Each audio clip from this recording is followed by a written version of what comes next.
Okay, welcome to the fourth episode of the Daniel Towns podcast with Anthony Salame. This was recorded in Melbourne Comedy Festival at 2013, a very long time before Anthony went to Lebanon to host breakfast radio for Virgin Radio and come back here, and now he's off in Townsville doing their breakfast radio. But anyway, let's see what was going on in 2013.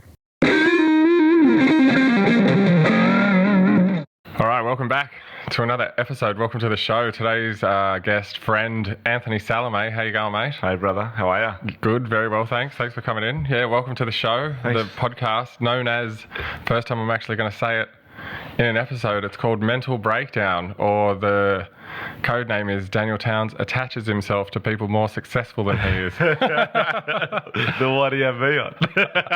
No, it's not called that at all. It's, I went with Mental Breakdown because I thought that sounds really dramatic. But yeah, thanks for coming in. We're having a cup of tea. This is nice tea, man. Partying pretty hard at 5 p.m. on a Friday night in Melbourne CBD. That's how we roll, baby. Both down for the comedy festival. Yeah, when did you get into town? Wednesday, first day of the festival. First day, and we saw each other at the party that night. And That was a good night. I saw you over the shoulder of someone else I was talking to. So you're doing the Comics Lounge, you do on Monday shows.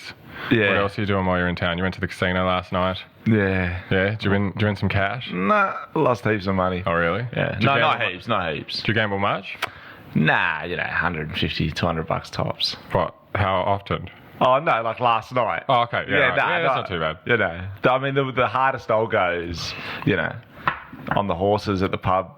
Oh, really? A couple of dollars, $5 on a horse. Okay. So what's your preferred at the casino? Like, what would you rather? Tables? Roulette. Okay. I got my Oh, numbers. really? 32, 23. So 23 Michael Jordan, yeah. Chicago Bulls fan. That's how we roll, baby. Yeah, right. Yeah, I don't know why. Okine likes poker. Yeah. It just takes too long, man. Oh man, I'm like that too. I'm like, I'll even go and just play pokies. Yeah. Just because I don't want to talk to someone. I can't do pokies. Oh man. really? No. Oh man, when we first, well, probably even from 17 to probably 21. Yeah. I pumped so much money into pokies, because that's all there was to do. So much, how much money? Oh, like 20, 30 grand. Come on. Oh man, we used to go every day. Fuck. I remember times that it'd be like my last $5.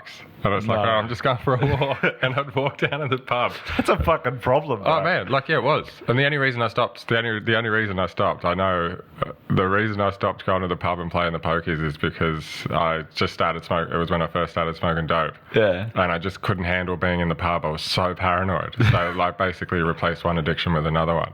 And that's when I stopped gambling. Really? Because I'd be sitting in a machine and I was like, why is everyone staring at me? And I could hear the music from each individual machine. You know when you're playing your machine, you focus just on that. Yeah. And all I could hear is features going off and in the background. And yeah, man, that was really bad. Me and probably three of my mates.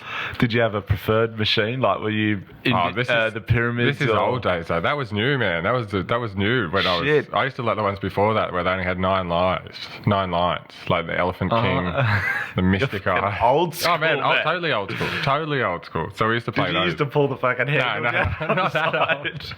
Not that old. But man, we used to love it. I mean, one time we were underage and me and a mate, we were playing a dollar machine because if we'd ever win, we'd go, let's just put $20 each in a dollar machine and see what happens. And we did that. And we had it up to about $200, which is, not bad for a couple of 17-year-olds. And I tried to double $132 and I lost it. But the licensing police came round. So a guy's come up to us and he's like, oh yeah, we're licensing police. Can we see your ID? And I said, yeah, no worries, but my wallet's in the car. And he goes, why is the wallet in the car? And I said, look, because I gamble a lot, and I only bring a certain amount of money in with me, so I leave my wallet in the car, and then I know that once I walk out, it's time to go home. He didn't buy it. No, he did. He goes, all right, go get your wallet. And he goes to my mate, what about you? And he goes, yeah, my wallet's in his car too. Which was just because my mate said to me later, he goes, I didn't know what to say. So I just went with your excuse. So yeah, he came out with me, and man, we just left. We left all the money in the poker machine. Oh. It was, whatever it was, we left it all in there. And then we went and sat in the park across the road, for hours, because we were just so paranoid. Because we just thought as soon as we crossed the road and went back on the pub, they'd bust us or call the cops. They've called back up. Yeah, totally. Waiting for you. Mate, we didn't know what was going on. Yeah. And then, we finally went and got the car and just got out of there. So they would have known. You know, it's like, all right, those kids aren't coming back. Do you reckon they fucking punted your money? Probably. Well, someone would have taken it. Yeah. I found $100 in a pokey before.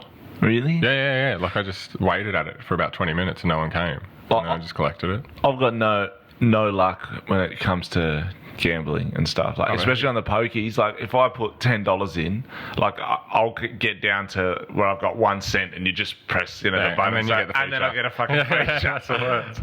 That's the worst. Everyone's got a gimmick though. Like people rub the machine, or like they talk to it to try and. I'm trying not to touch those buttons as much as I can, man. I'm fucking scared of. Oh man, now like sometimes if I'm in a gig that's got pokies in and I'm early, I'll chuck $20 in and I'll just do big hits, like $1.80s or whatever the whole way down. Yeah. And then I'll lose it. But man, you can't win. Like obviously, No way. Like I read about the odds, and it's like the ones you need for the biggest payoff on the pokie is like the highest thing you can get. Like there's something like 37 or 47 pictures on each roll. Yeah. And there's only one of those. There's only one on each roll. So there's one on the 5. You've done your fucking homework on this, because they got the things in the pubs. They've got the little leaflets in the pubs, like is gambling becoming a problem, and it goes through all the odds and all that shit in there. Yeah. And I just picked it up one day and read it, and I thought, yeah, that's really interesting. Because you think you're going to win, man. I used to love I don't know if you've ever played this. They had it for a while out at Panthers in Penrith, and they had it at Wenny Leagues. It was like electronic horse racing. Yeah, the little horses that go around. They run around the track, man. My mates always used to go. I love that. Man, that's pretty sick. We sat there one night from like 10 at night till like 7 in the morning. And the only reason we left is because it's like, oh fuck, my dad's got to go to work. So we had to drive home, and I've never driven so fast just to get the car home. We lost a fortune. Fucking hell. But see, that was social. Yeah. You know what I mean? That was you could put $20 in that and you could last a while. It's not like a pokey where you chuck it in and... Yeah, it had never become a problem for me. I don't have one of those addictive personalities where I don't really get addicted to anything. Really? Yeah. What about nothing? Nothing. What about comedy? Addicted to it? Not addicted, but do you reckon you can? That's different. That's kind of like a lifestyle, your work, your... I think you can get addicted to things, but do you think there are addictive personalities? No. Because I do a joke that I don't think there is. I don't think there is either. I just think there's addictive substances. I reckon everyone has it in them to get addicted. I think it's all in the mind, man, personally. I think some people have a stronger mindset than others. Some people... But if you got someone with a really strong mind and you gave them smack, like they'll get hooked on it because smack's addictive. Yeah, that's fun. Yeah. The final frontier. The final frontier. That's what it comes down to. Oh man, I know that stuff intrigues me, but I could never do it. Nah, like I could never. It doesn't appeal to me at all. Really? No. What if someone said you're going to die next week? No. You're going to die. You're going to die. You're going to be dead. Yeah. You got 5 days. What do you want to do? I don't want to harry out. Really? Oh man. Have you ever had morphine or? Yeah. I had kidney stones. Yeah. About 1.5 years ago, and that was the worst. And I tried morphine. They gave it to me 3 different types of ways. First, I came in because I was in so much pain. I was in the hospital. That first, they gave me the tablet. Yeah. And then the next one, she said, "Listen, we have to give it to you 3 cards away." And then she gave me a suppository. Oh really? I've never heard of that. I never put a suppository in my house. Oh really? You know, and she's like, either I can do it for you or you can do it yourself. And I'll take care of it. That's all right. And then I had it in the drip as well. That was fucking sick. Yeah, right. That was that's what I mean. But instant. So if that was good, if you were going to die, why wouldn't you give it a go? I don't know, man. It's just... You don't have to inject it. Because I couldn't do that. Well, I guess most junkies would start off saying that. Oh, I'm not going to inject it. I'll just smoke it. Yeah. And then all of a sudden they're looking for a bigger fix. Yeah. But man, when I had my hernia operation and they gave me that oxycodone, that was the best fucking... Yeah? Oh man, like... Was it instant? No, it's a slow release. So like it lasts for 10 hours. It comes on. It took about an hour. It lasts for 10 hours. Well, there's quick ones they do that can't kick in quick and last an hour, like for the initial pain. And then I was on those and the 10-hour slow release. Oh man, I had a nightmare coming off them. Yeah. Like I was on it for 6 weeks. Realistically, I probably should have only been on them for 3. But I had a repeat, and I didn't have many gigs. As you do. And I thought, well, I might as well. And I did. I took them all. And then at the end, I ran out. And I remember the first morning, I woke up at 4:30 in the morning, and I went, oh, I don't feel good. And all day, well, for the first 3 days, right, I just had cramps. I was sweating. I was seriously going to the toilet every 2-3 minutes, like in train spotting. And I went down to the doctor and I said, look, I know what it is. I said, because without the cramps and the toilet trips, the same thing happened to me when I quit smoking cigarettes. Like, I feel horrible. I know, like, my body is missing something. And he goes, what do you want? Do you want more of them? And I said, no, just give me Valium. I said, give me Valium and Panadine. You went in there with a checklist. Oh, mate, I said, you were like, I know what I need. I said, give me Valium and Panadine Fort, and I'll just wean myself off it. Yeah. You know what I mean? And that's what I did. And I was like, I went from Panadine Fort down to, Nurofen Plus, and then gradually. I love how we've started this conversation and we've talked about gambling, fucking smack, and pill addiction. Yeah. I mean, it was full on, I tell you. I had 2 of them left. Well, actually, I got 2 off a mate. And I had a flight to England, and it's the best flight I've ever had. This was about 6 months later, and I took 1 on each leg of the flight. And it was the first time I've not wanted to sleep on a plane. Like, I just sat there drooling on myself. So did you just keep them thinking, these might come in handy sooner or later? Oh, no, I took all the ones I had, but then he did his knee. And he got to, because he's got kids and he couldn't just take them and mong out. So I said, well, give me the leftovers. And I just saved it. Honestly, if I got prescribed them again, I'd ask for something else. Because stopping them wasn't pleasant. Like, it just wasn't. Or maybe if I just used them for the 2 weeks. But the doctor even said to me, he goes, 3 weeks is usually the turning point. Yeah. And after that, like, it's not uncommon to have to prescribe people methadone to get people off them. But man, I was looking up opiate conversion charts online, like how many Panadine Fort do I need to take to get that kind of... How many do you need to take? I mean, it was a lot. So you think about how strong Panadine Fort are. You need a lot of those. But man, all I found was all these sad stories about like sports stars and people that had been seriously injured. Yeah. And they got put on it legitimately. Yeah. And then 3 years later, they're still on it. Like, their dosage is like quadrupled, and they're just... That's crazy, man. Yeah, man. Yeah, they were pretty dirty. But I did get off them after about 2 weeks, and I said to the doctor, look, I'm going to have a problem with these. Can you give me something else? Well, you know what, man? That's what I mean. That's what I mean about a strong mind. You kind of... See, that's what I mean. Like, someone maybe doesn't have as strong a mind would have just kept going with it. That's why I don't believe there's an addictive personality. There's kind of... But like you said, they are addictive, so... I mean, I get addicted, but I also go, you know what, I'll deal with the consequences later. I'll have my fun now. That's pretty much my life motto. I'll deal with the consequences later. But if they said to me, look, you're going to die, you got a week. Yeah. I reckon I'd probably... See, I've never tried mushrooms. Neither have I. I wanted to when I was in Amsterdam. I went Amsterdam about 5 years ago, and all my mates, like, before we went, they're like, yeah, we're gonna get on the mushrooms, and then when we got there, they all just kind of said, no, we're not going to do this. Oh, and I'm not. Have they done them before? Nah. And I didn't want to trip out on my own. I wouldn't want to do that either. Well, that's what kind of scares me too now, like being, in my 30s, my early 30s. I'm nearly there, bro. But that, man, like when you're young, you're like, oh, who cares? Yeah, give me 8. Yeah, no shit. Now it's like, oh. Yeah, I don't know. Yeah, I went over there and I saw him and I had him put in front of me and I just went, yeah, no, you know what? Why don't you guys top yourselves up? Because I don't know what kind of state I need to be in. Like with dope smoking, it got to the point where I only like doing it in a safe environment. Like when I was younger, after the pokies, when I had to be, like first I had to be home or like in a comfortable environment, and then I got used to it and I could go out and, you put eye drops in and no one knows kind of thing. And then as I got older, it got to the point again where I had to be safe. Yeah. You know what I mean? Like I didn't want to be out. I think... is that after you stopped smoking for a while? Yeah, totally. And then you went back? Yeah. I'm sure if I did it a lot, like you'd build up that resistance. Yeah. That tolerance, resistance, like it's fucking sport. Yeah. I got my stamina up. Yeah, like I never did acid. Yeah, me either.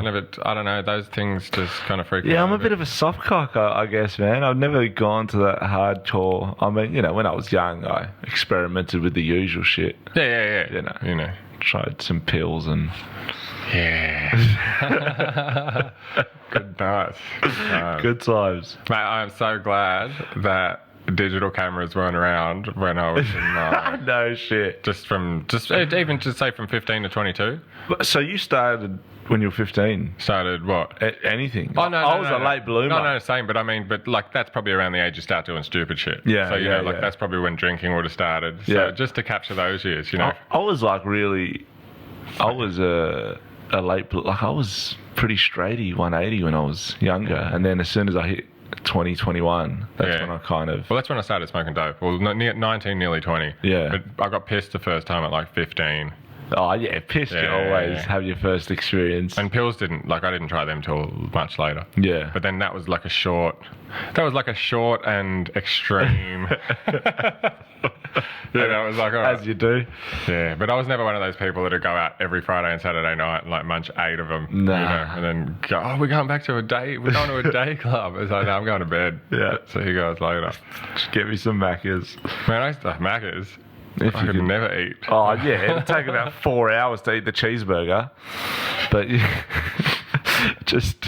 Oh, man. One time, it was a New Year's Eve and we went to a place in the city and someone must have slipped something in my drink. But, that old... The next day we went to breakfast because we drove up the coast afterwards. Like it was New Year's. And then we drove up to the coast. We had a place, like a hotel at the coast. And there was like 10 of us, like 5 guys, 5 girls. And like, we're having breakfast. And I'm like, it really hurts to eat. And I went and stuck my tongue out in the mirror and I just had blisters all over my tongue because I'd just been, like, I don't know, chewing my tongue all night or sucking my tongue or doing something. And like, yeah, it was pretty disgusting. So I just had to eat ice cream for like 3 days.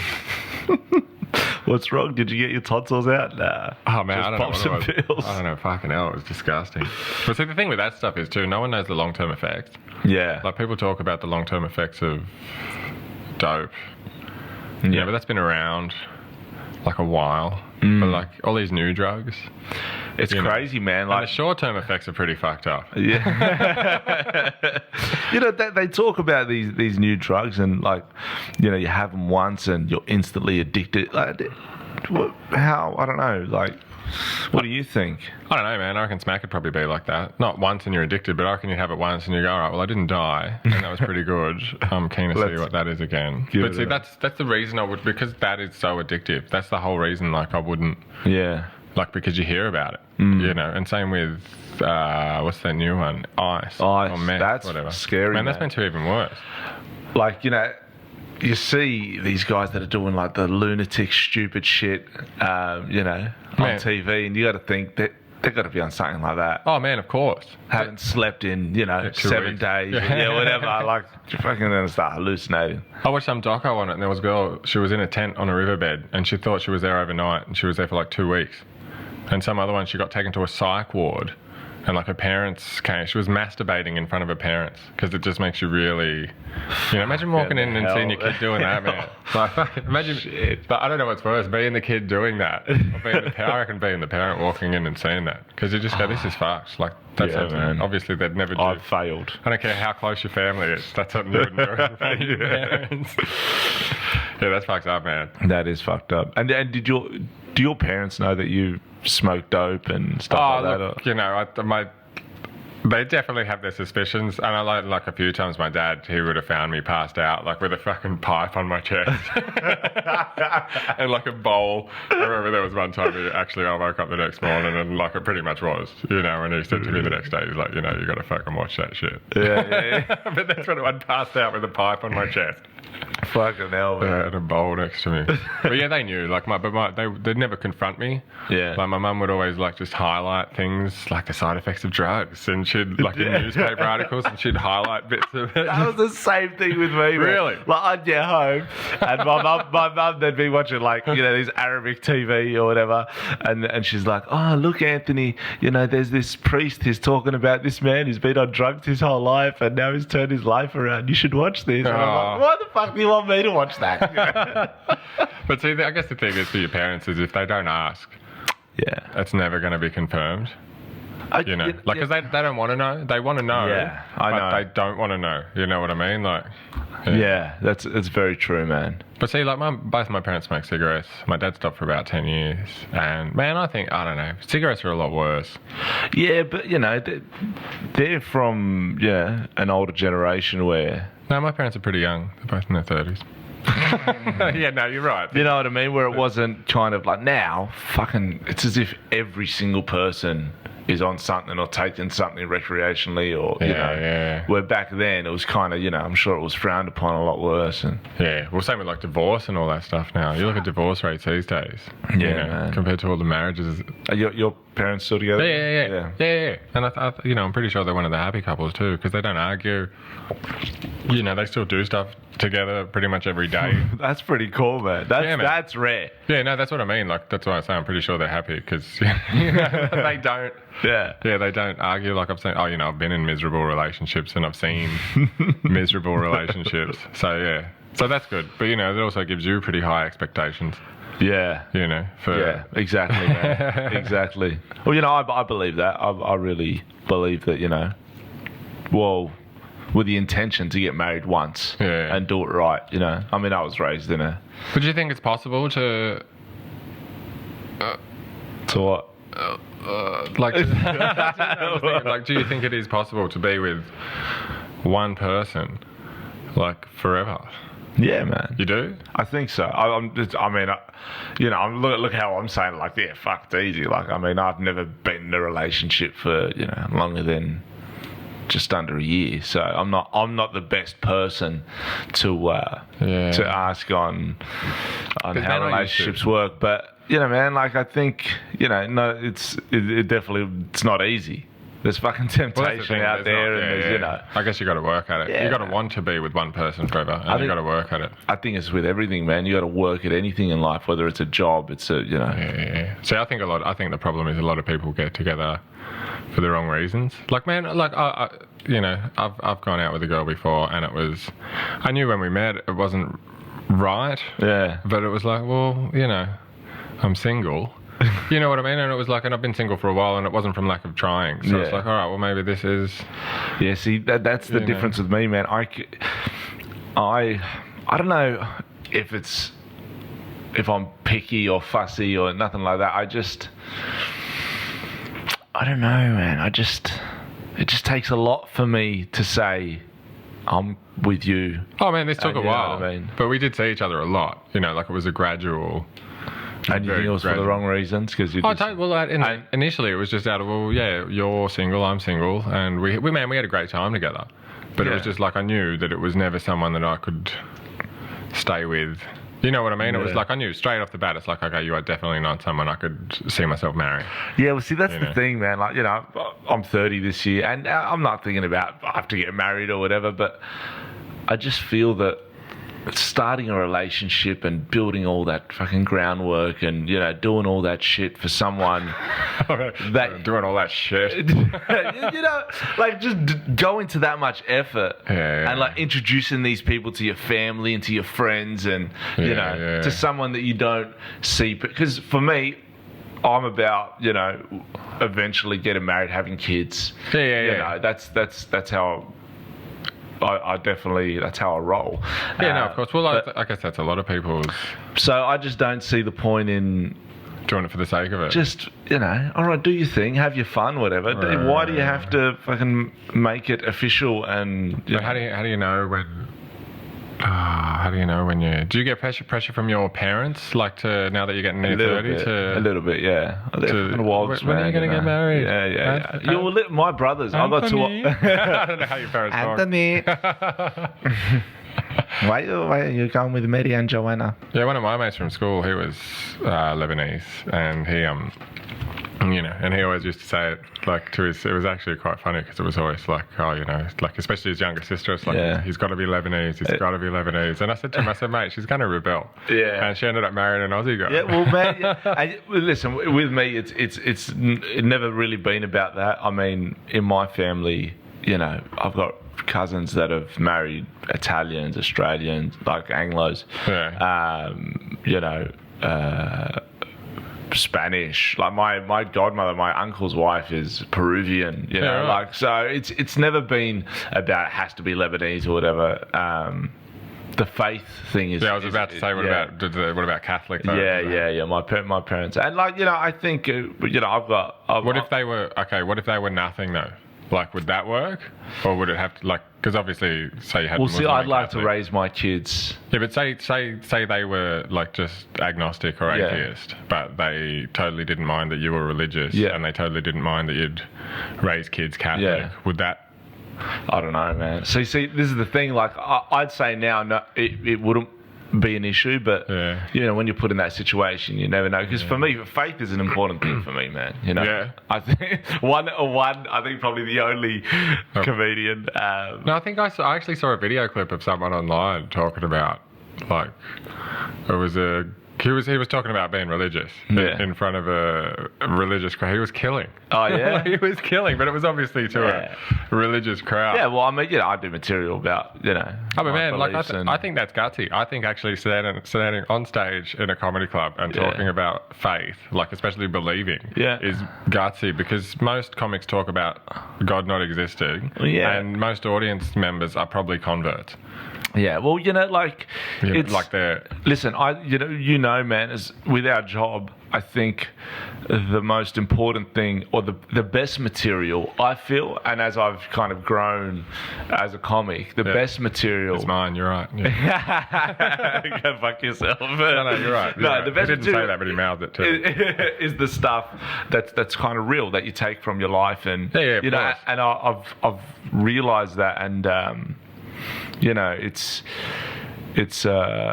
obviously it's a lot of the times it's exaggerated truth, but you know, man, you know me, you know, probably better or just as good as anyone would know me in the comedy scene, man. I'm not fake. I'm straight up, and and man, if you know, if something comes to my mind, I want to talk about that. I'm not going to be worried of what other people are going to think. Oh, it's not the cool thing to do. I still go to church. I just went to church today, man. I think I've been to church like 3 times in my life.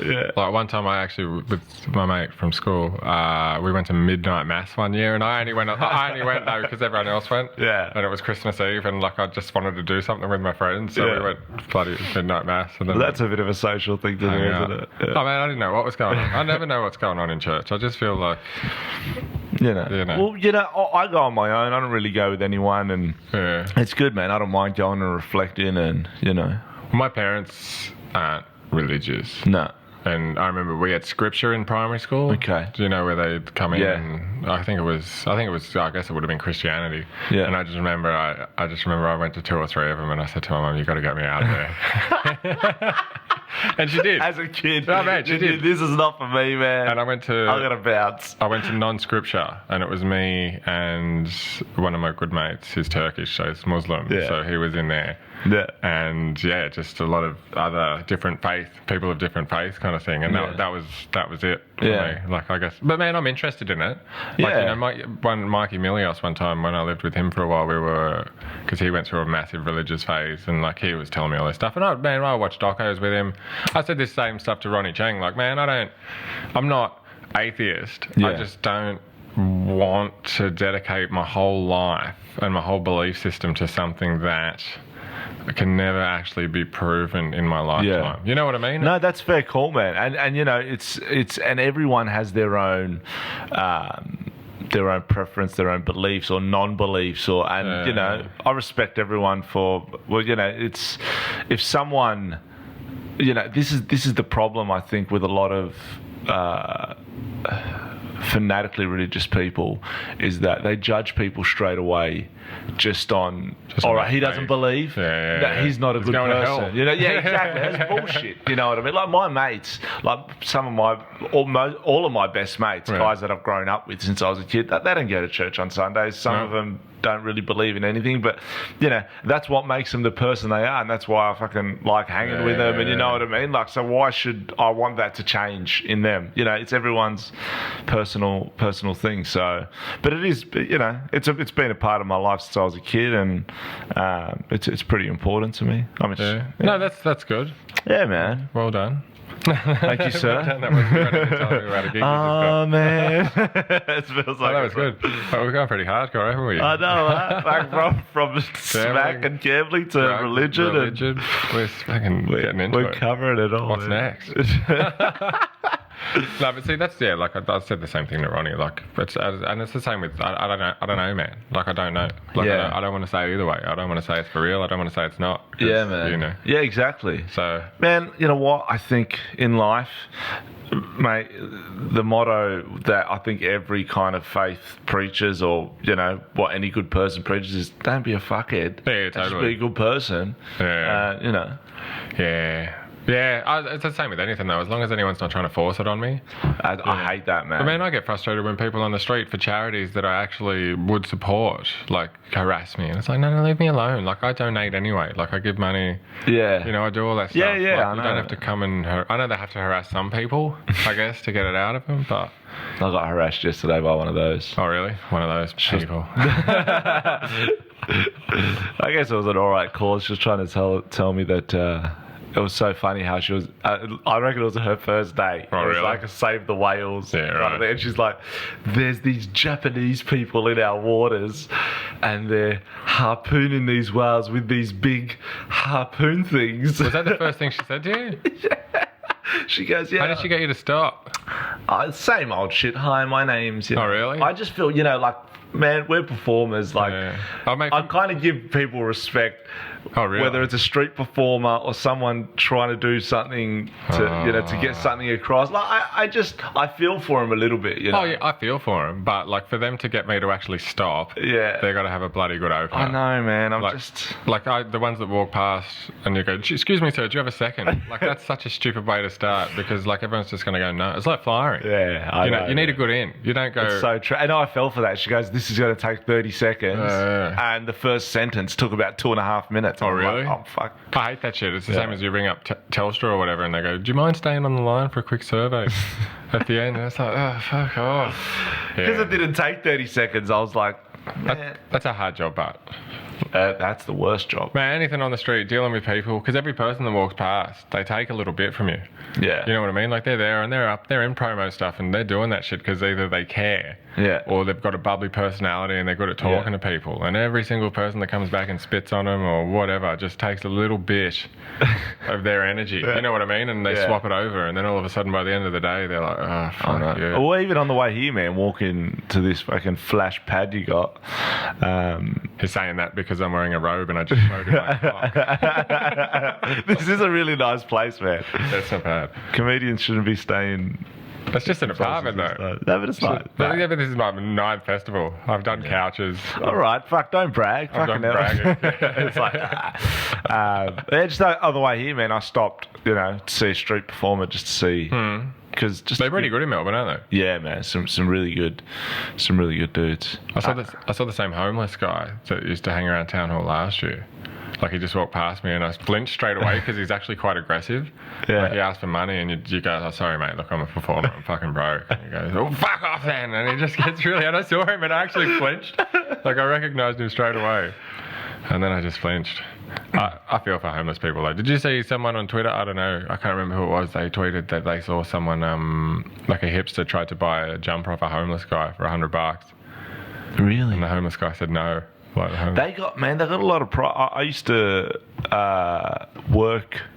manage a health salads and fruit and kind of thing in North Sydney, and there was a homeless guy that used to come around every afternoon, and I tried to give him free food once, which is some leftovers of the day, and he wouldn't take it. Yeah, I bet that he was too proud in Melbourne. Yeah, he was like, "No, I don't want your food." I was really surprised because I had leftover, like, a lot of fruit, a loaf of bread, and a 6-pack of beer. Yeah. And man, it took me like 4 people before someone took it. I'll fucking take it. I thought the beer would go like that. Yes, so would I. Give me the beers, I'd man. fucking take it too. I couldn't believe it. Like, no one wanted it. Yeah. I was like, yeah, right. Yeah, right. I mean, I worry about that sometimes. I've always had a massive fear that I'll end up homeless. Really? Yeah. Why? Do you have a plan B? No. Yeah, well, there you go.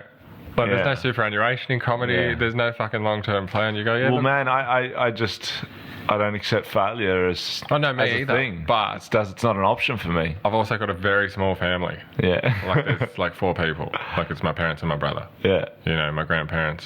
Yeah. Like, all that. You know what I mean? There's no aunties and uncles. There's no...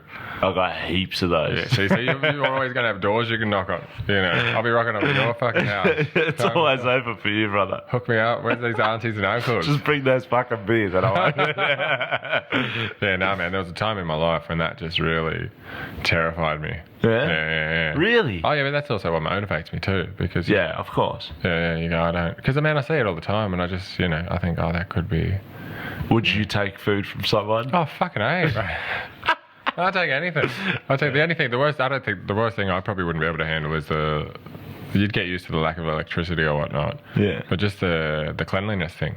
Yeah. You know what I mean? Man. Like, if I had those black shit under my nails. No, man.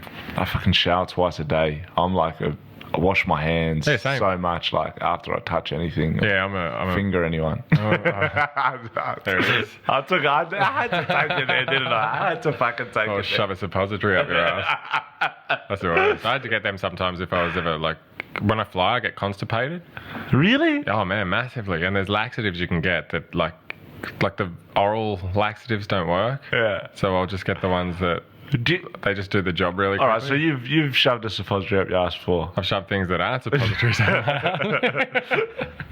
No, yeah, of course I have. The worst thing is buying them fucking from someone. Kind of like I had it recently. I had to buy them, and she was just a young girl, and you know, it says it on the box what they are. Like it's like, come on, give me something. Just give me some kind of just you're looking at me. And it's like, oh, they're not for me. It's like buying condoms when you're young. Oh man, that's terrible. Yeah, what were you going to say? What were you going to say? Oh, how was it the first time you had to shove a suppository up your ass? Was it kind of like for me when I had the kidney stones, I was in so much pain. Yeah. Man, there was no fucking hesitation. I'm like anything. Were they hard? Like were they like? They look like a little bullet. Yeah, like a little bullet, but they're hard, right? Because there's some you can get that are hard, and they're fine, man. Because they just go in. Like there's some that you can get that are soft, and they just fucking you wiggle. Prefer the hard. I mean, because they go in. Like the soft ones fucking bend, and like you've really got to. Or they'll squash up. Like they'll squash from like a 1-inch bullet into like a half. So like one of those earmuff things. Oh man, they're the worst. And it's like fucking get up there, and they're the ones you really have to fucking push it right in. Yeah. I don't like those. But man, I don't think, What the fuck are these conversations going? But man, like even like say a girl has What? like tried to put a finger up my ass or whatever. Okay. Man, it's not the. Has the girl tried to put a finger up? Yeah. They've done it before. Do you like it? I don't like it, but it's not the going in that's the problem. It's the coming out. Yeah. No, seriously, man, that's what they're bad. No, I don't know. Yeah, well, I think the end's all right because it's like you get. I just didn't like the out. I'm halfway through a shampoo bottle and it's like, all right. I'm just kidding. Just kidding. Oh, there we go. We've taken it there. Oh, shit. So what are your thoughts on rectal suppositories, listening? Call in now. Email your feedback too. No. Yeah, no, I don't know, man. I mean, yeah, you know. Are you That's what it is. It is what it is. Are you looking forward to this festival? I am. I'm only doing 3 shows, so, you know, this is my show. Yeah. This is cool, man. No, that is. Thanks for having me on. Yeah, no worries. Thanks for coming. It's been fun, actually. It has. Not actually. Not like I'm surprised. The tea was good as well. I know we spoke about the tea. You make a good cup of tea, bro. Yeah, man. Thanks. Good mix. Good milk. You know, I don't usually have milk with my tea, but you should have said. No, that's fine. When I was young, I always used to have milk in my tea. Oh, really? And then I just got older, and But it does make it feel a bit heavy. Like if I go to the gym after a cup of tea, I feel a bit like the milk starts to slop around a bit. I mean, even in coffee, I have very minimal milk. Man, I'm very fussy with tea and coffee. Like if someone says, "Would you like a cup of coffee?" I go, "I'll make it myself." Come on. Like I'll let them boil the kettle, but I know how I like my water levels and my milk distribution. You say that. You go to someone's house and say, "Listen, mate, you can boil the kettle." Oh no, not in someone's house, but like just say I'm away somewhere. Okay. Oh yeah, but maybe even in someone else's house, I'll go. It's all right, I'll make it. Yeah. You know, I just like to control my. Is it hard to fuck up a cup of tea though? Yes. No, I mean no, it's not. Man, people fuck it up all the time. Too much milk, or they put sugar in, or they don't ask you. Yeah. If they don't ask. But that's just me. And you didn't leave the tea bag in. No, I just give it a couple of squeezes, you know, and then I pop the Some people are all about letting it brew. And you're a black tea fan. That's your thing. Well, that's black. I like black tea. I like there's some nice. I like green tea. Variable teas. Peppermint and chamomile's nice, but peppermint's not bad. There's an apple and cinnamon one you can get over in England. It's fucking great, man. Really? Yeah, it's so nice. Yeah. I don't mind green tea. I don't mind rooibos. I chai. Like chai. I'm not a fan of chai that much. I do like standard. I prefer. Actually, I don't know if I prefer tea or coffee. Actually, the Arabic word for tea is shai. Really? That's how you say it. Yeah, right. Shy. Yeah. Shy. Yeah. Yeah, I don't know. What do you prefer, tea or coffee? I definitely have coffee more than tea. Yeah. I'll wake up in the morning and have a few glasses of water and just have a coffee straight away. Oh, really? I go straight to coffee. Yeah. I'll have. Well, yeah, I used to, but then someone told me that it's good to have a couple of glasses of water just to kind of, Yeah. How much water would you drink a day?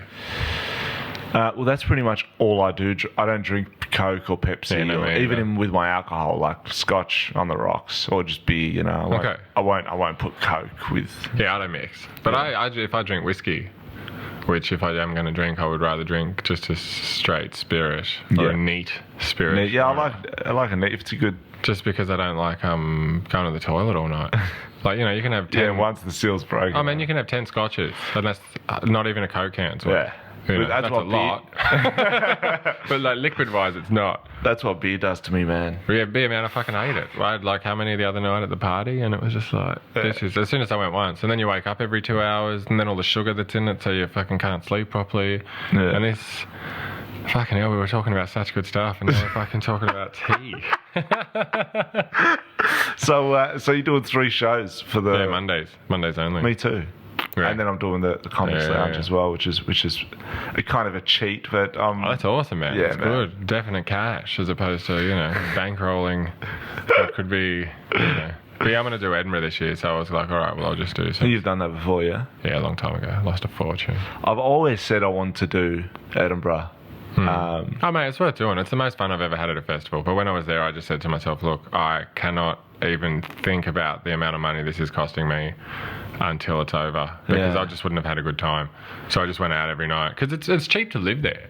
Not cheap to live there, but man, I was getting by on £20 a day, easy. Really? Oh man, food in the UK is so much fucking cheaper. But is that like eating deep fried shit every day? Whatever. Or? You can go to you can get a decent. There was a place where you could go to Sub, but a really good fresh meat, good cuts of meat. Yeah. It was a really healthy version of Subway for £3, which is about 5, 6. At the time, it was $8. But man, trust me, the cost of living over there is a lot cheaper. Chicken breast is a lot cheaper. Just thinking about meat now, man. I haven't eaten it for 50 days. I'm losing my mind. Oh, is that still going? Lent, finishes. They're still fucking going. Yeah, finishes in a couple of times. Hey, when does it going to end? We should call that the Anthony's International Lack of Meat Festival. You do that every year, don't you?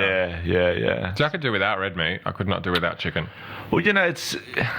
I don't know how you I love seafood. Seafood, for me, it's a good substitute. I eat a lot of sushi. Oh, so you're eating... Oh, yeah, that's awesome. So you still can get some... Yeah, but just not the same. Red meat and chicken. Nah, man. I got places that are in Sydney, charcoal chicken and garlic and that every week I go to. And mate, there is a chicken shop in Toongabbie out in the west. It's the fucking best. Me and my mates only just found it. We went there. I'll trump that, bro. Yeah. Without hesitation, I'll tell you right now, the best charcoal chicken place in Granville. Oh, yeah, they did just chicken burgers. The bird, El Jana. Yeah. That place I know you love that place. I just didn't know how to pronounce it. and that means the paradise in Arabic. Yeah, right. We got to go and get some Korean fried chicken while we're down here. Yeah, man. I'm telling you, after I'm finished this Lent. When's that? So when does it end? This Sunday? Yeah. Oh, we should go... This Sunday? Let's fucking go. Okay, I should do it. I'm in. Oh, that's right, because it's Easter. It's your weekend. Well, Yeah. Jesus' weekend. Yeah. Yeah, well, no, I went out for a walk before and all the shops were shut. There's a lot of people out there, though. Yeah, there is. There's the action on the street, handing out flyers. So Edinburgh, for you, is that something, as a comic, you always said you want to Oh, not really, man. Kill it in Edinburgh, or because you've been to Montreal. Montreal was the one. Edinburgh was never really on my to-do list, because to me that's just another festival. Yeah. When there's so many. But Montreal was the big one. But that maybe things have changed. I mean, I'm not even doing the proper Edinburgh festival. I'm going to do Free Fringe. What's that? It's just all the shows are free. Oh. Like, you got to do the front of house yourself, but that's just not even front of house because they're free. You just got to get someone to control it, and I'll have to. So get you don't someone... make money? No, you get donated. Like, at the end of the show, you go, all right, whatever. Okay, so just people pay whatever Give they me some think. fucking money. Really? Yeah, man. But like the venues, yeah, look, it's good. I got a really good venue, Okay. and I'll just have to buddy up with another comic and get them to do my audio, like my sound at the start and the end of the show. Is that a part of the actual... It's a part of the Fringe, but it's not like in the big 4 comedy venues like the Gilded Balloon or the Pleasance or all that. But man, I did that and it cost me like a lot of money. Yeah. And then this is the only thing that's going to cost me this time is accommodation and some posters and flyers. But most people say, like, if you've got a good show, word of mouth hits, and because it's free, people just go, man. Do people go and not put money in at the end of the show? I think so. I mean, I don't know because I haven't done it, but I'd assume so. But it also depends on the show because I'd find it hard to sell it if I didn't kill it. But what are the odds of that happening? So modest. No, I was kidding. But yeah, man, like it's Deanne Smith's doing it this year as well. She's doing 2 shows in Free Fringe. Yeah, man, like a lot of the bigger UK acts have started to, because that's actually more in the spirit of the Fringe. Yeah, I guess so. Like I don't know, man. Like I know people that sell out like 80, 100 seat venues, like the whole run, and they still lose money. How? Because it's so expensive. Man, it's just so expensive. You're just fucking telling me how cheap it is. The Free Fringe. The cost of, I would say the cost of living in Edinburgh in the UK is cheap, but the cost of doing the Fringe. So the venue and venue, accommodation, advertising. Like people get ads on fucking taxis. Fuck. Like you'll see an ad, like Brendan Burns. Fucking whole taxi will be covered in his face and like his show details. And man, it's huge. The acts that make money are your big acts. You know what I mean? But everyone else, like, because it costs so much. Isn't that the same at every fucking festival? No, but you can make money here. Like, if you're doing every day, if you're in a 100-seater here and you sold out every day, you'd make money. Yeah. Whereas over there, it's just, because of how much goes into it. Of course. And that just didn't, I spent enough money on Melbourne every year. Yeah. Like, and it took me a long time to pay off the fucking debt too. And I just thought, well, I want to do it. I want to do an hour a day. And I want to be able to do all the 4 or 5 extra gigs a day that come around it because there's so many spots there. I don't want the financial responsibility to have to pay for it. I mean, I don't mind going under the radar.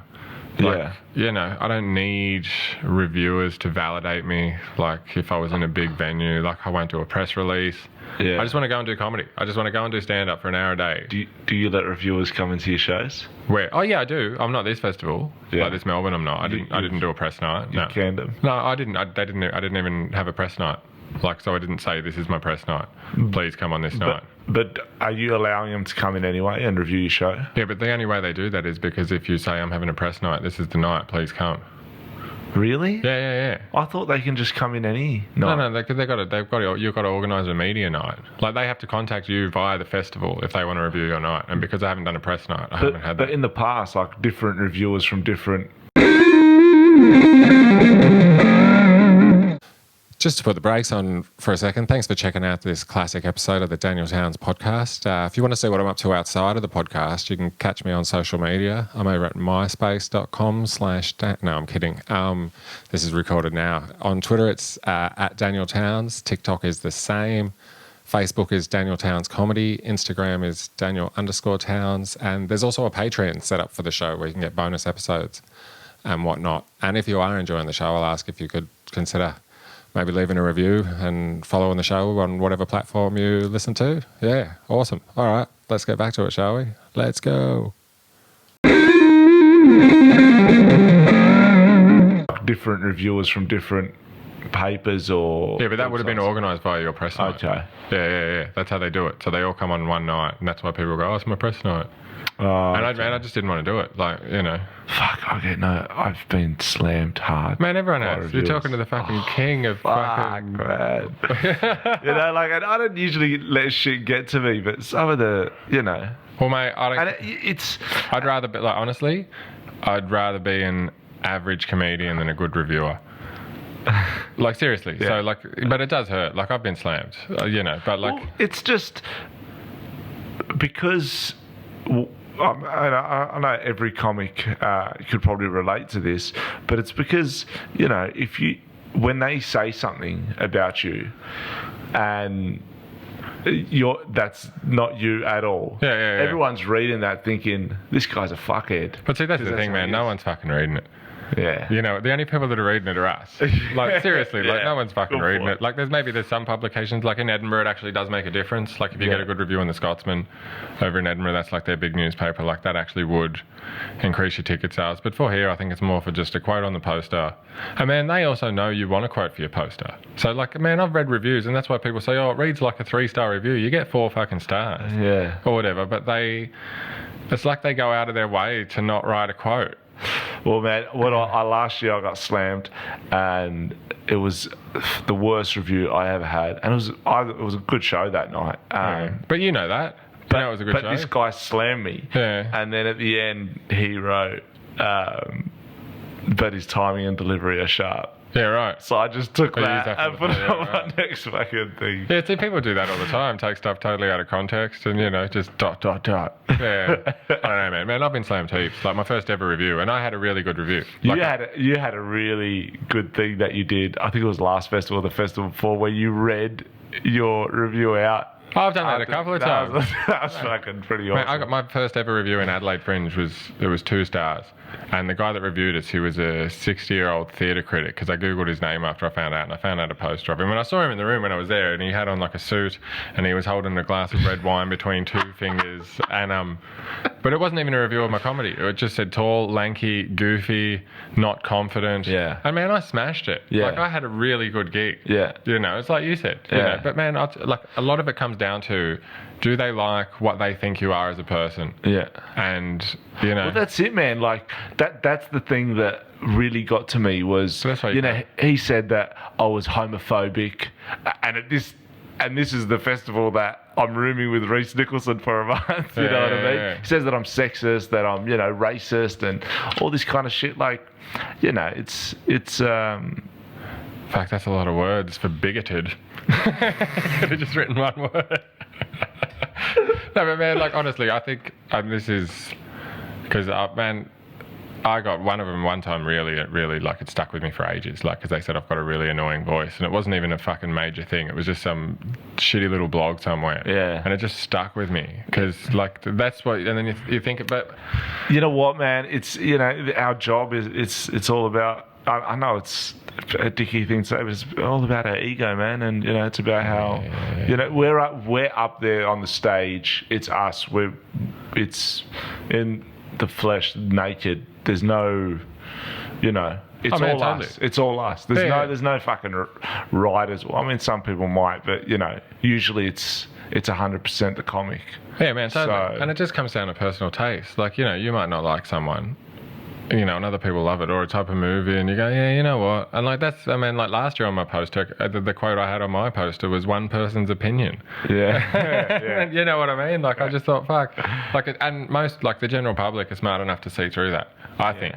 You know, like, I think giving everyone the benefit of the doubt, most people are smart enough to read a review and go, well, you know what? That's what this guy thinks. One year in Adelaide, I got smashed. And, like, and it said, like, I couldn't believe this, but the first line was he started the show by alienating every woman in the audience. And I don't know. Well, the only way, because one of the songs in the house music, and this wasn't even my fucking music, was Guns N' Roses. I used to love her, but I had to kill her. Because, like, I wasn't even talking about relationships in that show. But she wrote that. Come on. I swear to God. Like, she wrote it. And it's nothing to do with your fucking show. Mate, that's the only thing I could attach it to. And then the next day, at the show, well, on the day the review got printed, I was angry about it on stage. And I said, I got a review printed today. And some girl goes, yeah, like, it was like 2.5 stars or whatever. And some girl goes, yeah, I know, I saw it.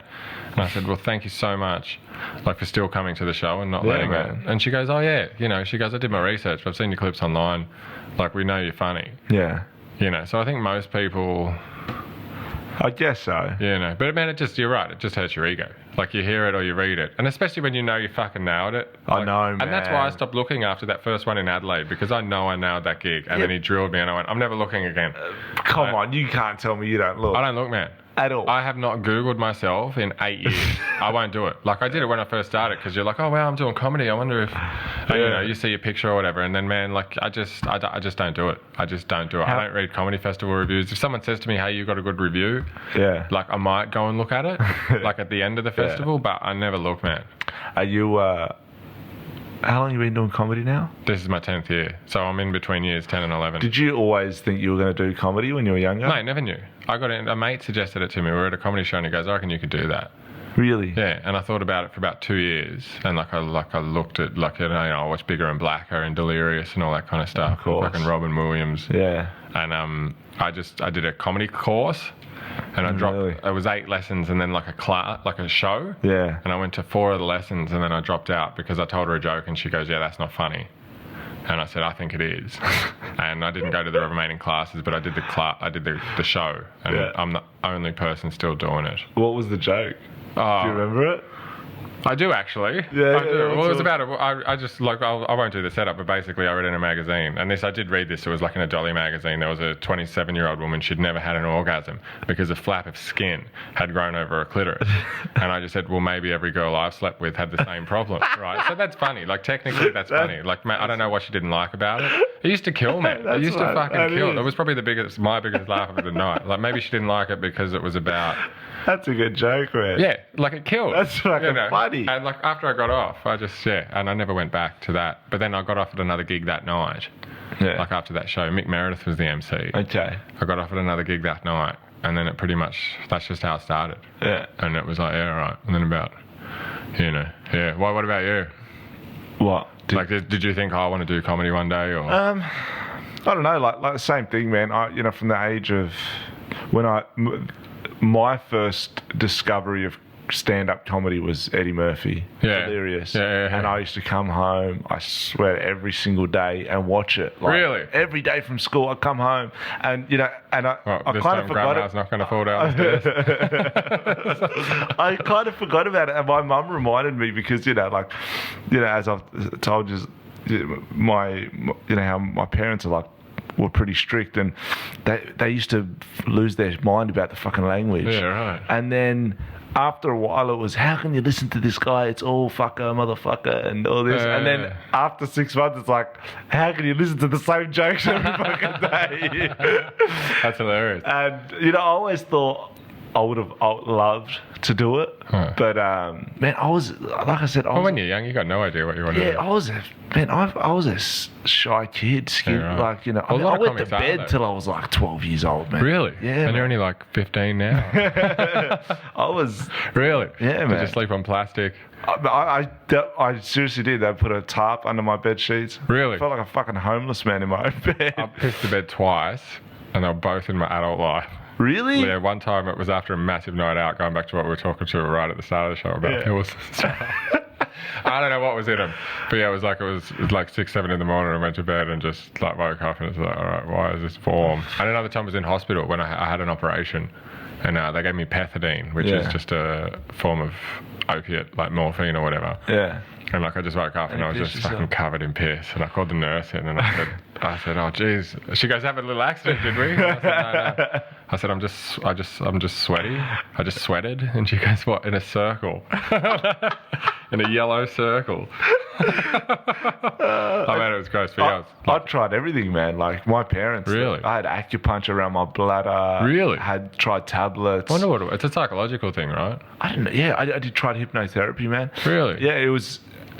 The last thing that I had was this black mat that you put under your bed sheets, and it had a wire that led to like a black box that sat above your bed head. And really? Yeah, I swear to God. And what would happen is when you pissed yourself and the mat had liquid on it, it would send a message to this whatever, and an alarm would go off. It's supposed to wake you up and you stop pissing and to go finish your business or whatever, you know what I mean? Maybe if it gave you an electric shock. I thought I was going to get fucking electrocuted, man. As soon as it hits, but I went through some. Yeah, wow, that's pretty full on. Yeah, man. That's a pretty big. Yeah, that's pretty full on. I mean, it's not a fucking. I was in Venice. Fucking who doesn't have access, man? I was in Venice, and I ate so much gelato, and I was with Jory and his partner, his life partner, and he had temazepam, and I'd never had it before, so I had a couple of those. Man, I practically shit myself. It's like I'm an adult. Just fucking shit myself. That's fucked. That'd be bad, man. Oh, so you've never shit yourself as an adult though? Nah. Never. What do you mean? Like, not like fully, not like a full fucking. Just like I'm busting and... Mate, but just once it's on the outside, you've shit yourself. I don't care if it's just a little pellet. There's been some marks on that. Once it's on the outside, you've shit yourself. We're not talking about volume here. We're just talking about which side of the ring it's on. No, I shouldn't tell that story. There was once, man, in my adult life... I can't tell this story. Who cares? I just said I shit myself. I was like 27. I was a fucking pizza guy, and I'm fucked. Who cares, man? Who cares? You know, you think anyone's going to I had like diarrhea one night. And everyone shit themselves. And I didn't. I was going to shit myself. I was out on a delivery, and I delivered the pizza. I rocked up to the door, and I said, I have to tell these people, can I use your toilet? Oh, really? I was fucking sweating. Really? Like, there was no chance of making it back to the shop in time. Oh, that's hilarious. And I shut out the front of their house. Oh, really? Oh, wow. I got the tissue box, man. And really? I had to. I'm not going to shit my pants. See? At least you had a tissue box. Yeah, I was, you know. Oh, that's hilarious. That's so funny. That's fucking revolting, man. That's great. That's great. Look, I think what would you do though in that situation? Yeah. Oh man, when I was a little kid, I was locked out. We were at a friend's place and we were swimming in his neighbour's pool, and we were locked out of his parents' house. We got locked out for some reason. They went out and we were just locked out. And I was sick. I had to run. So I was only about 12, and I went in their backyard, and we did actually, like, at least it was so runny, and like we got to wash it away with our hose. I didn't do it. But my mate did it. He washed it, and it seriously, as soon as the water hit it, he threw up. And then I took over and just washed it away. Are you like that? Do you vomit when you see other people vomit, or when you see shit like? Not really. Oh man, I hold my breath when I go to public toilets. I'm such a germaphobe, man. I open doors with my elbows. Put the toilet paper around the seat. Two, 3 layers. I have to be pretty busting to sit down in a public toilet. Yeah. Like, I'll hold it, and that's why I won't shit on a plane. I don't shit in public. Like, basically. You won't shit in a plane, even overseas flight. No, and I'll hold it. I'll hold it, and I'll deal with the consequences. I'll deal with the consequences later. Seriously, I'd rather shove a suppository up my ass, and like that'll take care of it. But that's also how I got a hernia from being constipated. I've gone 7 days before, not by choice. Without shitting. But I've gone 7 days without kind of, and I spoke to the doctor, and he goes, "Yeah, mate." He goes, "You could die from that." Honestly, I can't remember the last time I went a day. Oh, really? Shit. Well, that's what I liked. I take a lot of Metamucil now, and I ate a lot of fibre. But man, 7 days, and it was. You sound like my grandma. It was as thick as a fucking Coke can. Yeah, well, I reckon we should probably look at wrapping this up.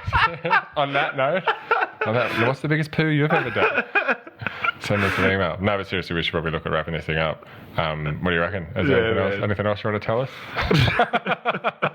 No, it's been good fun, man. Thanks for coming in. Bro, really enjoyed it. Man. It's been a good chat. So, what's Anthony Salame is your username on Twitter? Yeah. Just Anthony Salame. That's it. Salami, but with an E instead of an I, right? I'm correcting people my whole life, man. But that's what it is, isn't it? It's Salame. Yeah. So it's spelled like salami, but with an E. With an E instead of an I, yeah. But it's pronounced Salame.